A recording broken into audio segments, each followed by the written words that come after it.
Hello guys, welcome back to our channel. അപ്പോൾ ഇന്നത്തെ video എന്ന് പറയുന്നത് ഒരു ആഫ്റ്റർ സ്കൂൾ സ്റ്റഡി വ്ളോഗാണ്. അപ്പോൾ ഒരുപാട് നാളായി വീഡിയോയും കാര്യങ്ങളൊക്കെ അപ്ലോഡ് ചെയ്തിട്ട് ടൈം ഇല്ല ഗായ്സ്. പിന്നെ ഞാനിപ്പോൾ റീസെൻ്റ്ലി വരുന്നത് ഒരു 5:45 6 മണി ആ ഒരു ടൈമാണ്.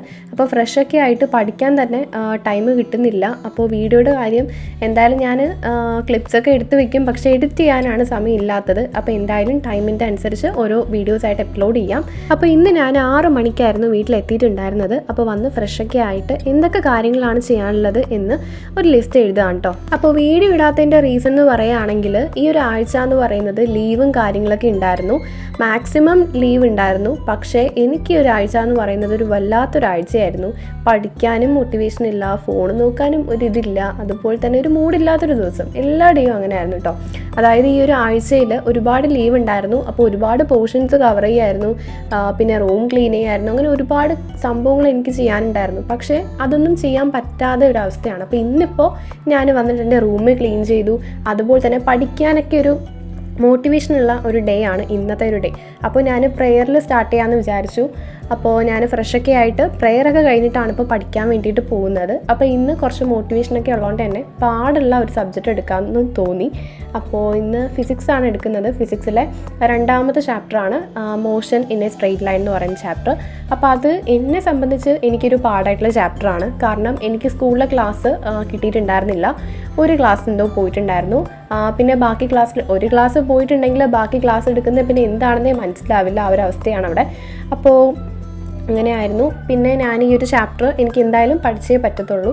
അപ്പോൾ അതുകൊണ്ട് ഈ ഒരു ചാപ്റ്ററിനെ ഞാൻ 3ആയിട്ട് ഡിവൈഡ് ചെയ്തിട്ടുണ്ട്. പാർട്ട് 1 വരുന്നതെന്ന് പറഞ്ഞാൽ നമുക്ക് തിയറി ആയിട്ടുള്ള കുറച്ച് കൺസെപ്റ്റാണ്. പിന്നെ പാർട്ട് 2 ഗ്രാഫിക്കൽ റെപ്രസെൻറ്റേഷൻ, അതാണ് എനിക്ക് കുറച്ച് ഡിഫിക്കൽട്ടായിട്ടുള്ളത്. പിന്നെ പാർട്ട് 3 ആണെങ്കിൽ ന്യൂമറിക് പ്രോബ്ലംസ്, ഈ ഒരു ചാപ്റ്ററിൽ നിന്നുള്ള പ്രോബ്ലംസും കാര്യങ്ങളൊക്കെയാണ്. അപ്പോൾ ഇന്നത്തെ ദിവസം എന്ന് പറയുന്നത് പാർട്ട് 1 കംപ്ലീറ്റ് ചെയ്യുക എന്നുള്ളതാണ്. അതായത് തിയറി കൺസെപ്റ്റ്, ആ ഒരു ചാപ്റ്ററിലുള്ള തിയറി കംപ്ലീറ്റ് ചെയ്യുക എന്നുള്ളതാണ്. അപ്പോൾ ഞാൻ ക്ലാസ്സൊക്കെ കണ്ട് നോട്ട്സൊക്കെ എഴുതിയെടുത്തിട്ട് അത് തിയറി മാക്സിമം കംപ്ലീറ്റ് ആയിട്ടുണ്ട്. ഇനി കുറച്ചുകൂടെ ഉള്ളൂ. അതെന്തായാലും ഇന്ന് തന്നെ കംപ്ലീറ്റ് ചെയ്യുന്നുണ്ട്. പിന്നെ പാർട്ട് 2 പാർട്ട് 3 അങ്ങനെ നാളെ പഠിക്കാനുണ്ട്. അപ്പോൾ ഇന്നെന്തായാലും പാർട്ട് 2 ഞാൻ സ്റ്റാർട്ട് ചെയ്യുന്നില്ല. പാർട്ട് 1 ഒന്ന് കംപ്ലീറ്റ് ചെയ്യാമെന്ന് വെച്ചു. പിന്നെ ഓണം എക്സാമും കാര്യങ്ങളൊക്കെ വരികയാണ്. അതിനി 1 മാസം കൂടെ ഉണ്ടെന്ന് തോന്നുന്നുണ്ട്. അപ്പോൾ എന്തായാലും ഞാൻ ഇതുവരെ ഒരു സ്റ്റഡി പ്ലാനും കാര്യങ്ങളൊന്നും കണ്ടിട്ടില്ല. അപ്പോൾ ഇനി സ്റ്റഡി പ്ലാനും കാര്യങ്ങളൊക്കെ കാണണം. അതനുസരിച്ച് പോർഷൻസ് കവർ ചെയ്ത് പഠിക്കുക എന്നുള്ളതാണ്. അപ്പോൾ എന്തായാലും അത് എനിക്ക് എഫക്റ്റീവ് ആണെന്ന് തോന്നുന്നു. ഞാൻ 10th അങ്ങനെയായിരുന്നു ചെയ്തിട്ടുണ്ടായിരുന്നത്. ഓരോ സ്റ്റഡി പ്ലാൻ കണ്ടിട്ട് അതനുസരിച്ച് പോർഷൻസ് കവർ ചെയ്ത് പഠിക്കുക എന്നുള്ളതാണ്. അപ്പോൾ +1 ആ ഒരു മെത്തേഡ് ഫോളോ ചെയ്യാനാണ് എൻ്റെ ഒരു പ്ലാൻ എന്ന് പറയുന്നത്. സ്റ്റഡി പ്ലാൻ കണ്ടിട്ട് അവർ പറയുന്ന പോർഷൻസ് പഠിക്കുക എന്നുള്ളതൊക്കെ തന്നെയാണ്. അപ്പോൾ ഓണം എക്സാമിന് നിങ്ങൾ പോർഷൻസ് ഒക്കെ കവർ ചെയ്തോ, റിവിഷൻ തുടങ്ങിയോ എന്നുള്ള കാര്യങ്ങളൊക്കെ കമൻറ്റ് ചെയ്യുക. അതുപോലെ തന്നെ ഒരുപാട് പേര് മൈൻഡ് മാപ്പ് എങ്ങനെയാണ്, അതുപോലെ ഇൻസ്റ്റാലേൺ എങ്ങനെയാണ് എടുക്കുന്നത് എന്ന് ചോദിച്ച് കമൻറ്റ് ഇട്ടിട്ടുണ്ടായിരുന്നു, കണ്ടിട്ടുണ്ടായിരുന്നു. അപ്പോൾ അത് ഞാൻ റിപ്ലൈ കൊടുക്കാത്തതെന്ന് പറഞ്ഞിട്ടുണ്ടെങ്കിൽ അതൊരു വീഡിയോ ആയിട്ട് ചെയ്യാമെന്ന് വിചാരിച്ചിട്ടാണ്. എന്ന് പറയുമ്പോൾ ഞാനിപ്പോൾ പറയാം എങ്ങനെയാണ് നമ്മുടെ മൈൻഡ് മാപ്പും അതുപോലെ ഇൻസ്റ്റാളാണും ഈ വീഡിയോ തന്നെ പറയുന്നതായിരിക്കും. അപ്പോൾ ഓണം എക്സാമിൻ്റെ ആ ഒരു സ്റ്റഡി പ്ലാൻ ഫോളോ ചെയ്യുകയാണെങ്കിൽ ഒരു 15 ഡേയ്സിൻ്റെ ഒരു സ്റ്റഡി പ്ലാൻ ഞാൻ ലാസ്റ്റ് വീഡിയോയിൽ കണ്ടിട്ടുണ്ടായിരുന്നു. ഒരു 50 ഡേയ്സിൻ്റെ സ്റ്റഡി പ്ലാൻ ഉണ്ട്. അപ്പോൾ അത് വന്നിട്ട് നമുക്ക് ഓരോ ഡേയ്സും പോർഷൻ കംപ്ലീറ്റ് ചെയ്യുക, പിന്നെ നമുക്ക് റിവിഷൻ സ്റ്റാർട്ട് ചെയ്യുക, അങ്ങനെ ഒരു പ്ലാനിങ് ആണ്.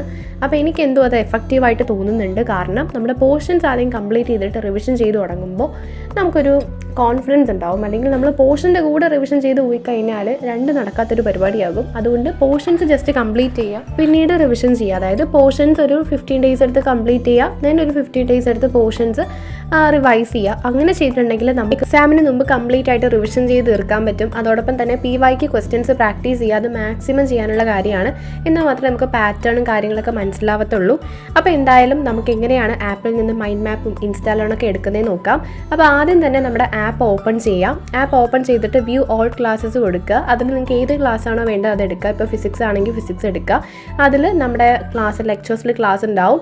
അതിൻ്റെ ഇപ്പുറത്തായിട്ട് നോട്ട്സ് കാണപ്പെടും. അതായത് നോട്ട്സ് നമുക്ക് ആ ഒരു ക്ലാസ്സിലുള്ള എല്ലാ നോട്ട്സും നമുക്ക് കാണപ്പെടും. അപ്പോൾ ഏത് ക്ലാസ്സിൻ്റെ നോട്ട്സാണ് വേണമെങ്കിലും നമുക്ക് ആ ഒരു നോട്ട്സിൽ ജസ്റ്റ് ആ ഒരു ക്ലാസ് കൊടുത്തിട്ടുണ്ടാവും. അതെടുത്ത് കഴിഞ്ഞിട്ടുണ്ടെങ്കിൽ നിങ്ങൾക്ക് നോട്ട്സ് കാണപ്പെടും. ഇനി അടുത്ത് നിങ്ങൾക്ക് മൈൻഡ് മാപ്പും ഇൻസ്റ്റാളണും ആണ് വേണ്ടതെങ്കിൽ നിങ്ങൾ ജസ്റ്റ് അപ്പുറത്ത് പോകുമ്പോൾ നമുക്ക് ഡി ഡി പി എക്സാം കാണും. അതിൻ്റെ ഇപ്പുറത്തായിട്ട് DDP PDF കാണും. ഈ PDF കയറിയിട്ട് നമുക്ക് മൈൻഡ് മാപ്പും ഇൻസ്റ്റാളണും എല്ലാം ആ ഒരു സെക്ഷനിൽ തന്നെ കൊടുത്തിട്ടുണ്ടാവും. അപ്പോൾ അത് ജസ്റ്റ് ഒന്ന് ഓപ്പൺ ചെയ്യുക ആൻഡ് അതൊന്ന് ഡൗൺലോഡ് ചെയ്തിട്ട് പ്രിൻ്റബിൾ ഫോർമാറ്റിലാക്കുക. അപ്പോഴത്തേക്ക് നമുക്ക് ഇതൊരു പ്രിൻ്റബിൾ ഫോർമാറ്റ് കിട്ടും. അത് നമുക്കിനി പ്രിൻ്റ് എടുത്ത് പഠിക്കാവുന്നതാണ്. അപ്പോൾ അത് നമുക്കൊരു ചാപ്റ്ററിലെ ഇപ്പോൾ മൈൻഡ് മാപ്പും ഇൻസ്റ്റാളണൊക്കെ ആണെങ്കിൽ തന്നെ ഒരു ചാപ്റ്ററിലെ കംപ്ലീറ്റ് കൺസെപ്റ്റും വിത്ത് ക്വസ്റ്റ്യൻസ് കാണപ്പെടും. അപ്പോൾ നമുക്ക് എക്സാമൊക്കെ ആവുന്ന സമയത്ത് വളരെ യൂസ്ഫുൾ ആയിട്ടുള്ള കാര്യമാണ്. പിന്നെ ഞാൻ പോയിട്ട് ഫുഡ് കഴിച്ചു. അത് കഴിഞ്ഞിട്ടാണ് ഓണം എക്സാമിൻ്റെ സ്റ്റഡി പ്ലാൻ നോക്കിയത്. ഞാനിപ്പോൾ സ്റ്റഡി പ്ലാൻ നോക്കുന്ന സമയത്ത് അങ്ങനെ ചാനലൊന്നും ഇല്ല. ഏതായിരുന്നാലും എനിക്ക് ഫോളോ ചെയ്യാൻ പറ്റുന്ന ഒരു സ്റ്റഡി പ്ലാൻ ഉള്ളത് നോക്കും. അപ്പോൾ ഇപ്പോൾ ഞാൻ എക്സാമിനറിൽ നമ്മുടെ അലക്സ് സാറിൻ്റെ ക്ലാസ്സാണ് കാണുന്നത്. അപ്പോൾ അതിൽ ക്ലാസ് അല്ല സ്റ്റഡി പ്ലാൻ. അപ്പോൾ അത് ഞാൻ അക്സെപ്റ്റ് ചെയ്തിട്ടുണ്ട്. അത് മാത്രമല്ല ഇനിയുള്ള ദിവസങ്ങളിൽ സ്റ്റഡി ചാലഞ്ചസും സ്റ്റഡി പ്ലാനൊക്കെ ആയിട്ട് വീഡിയോ വരുന്നുണ്ട്. അപ്പോൾ thanks for watching. Bye guys.